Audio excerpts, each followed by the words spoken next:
22 décembre 1960.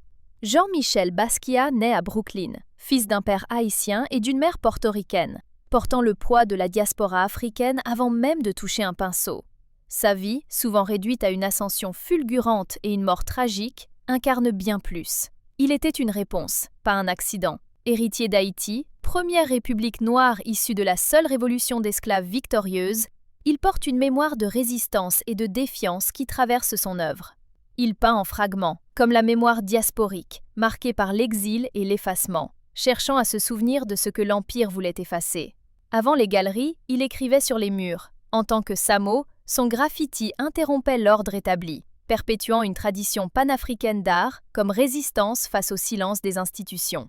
Absorbé par le monde de l'art dans les années 1980, on le qualifie de néo-expressionniste ou primitiviste, révélant la soif occidentale de brutalité noire plus que son intention. Le système qui rejetait l'intellect noir le fétichise désormais, tant qu'il peut être vendu.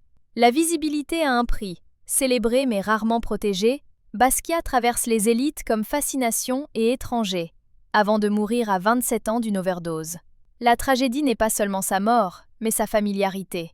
Son œuvre perdure parce qu'elle parle au-delà des frontières. D'Haïti à Brooklyn, de l'Afrique à la diaspora, elle affirme que l'histoire noire est intellectuelle, mondiale et inachevée.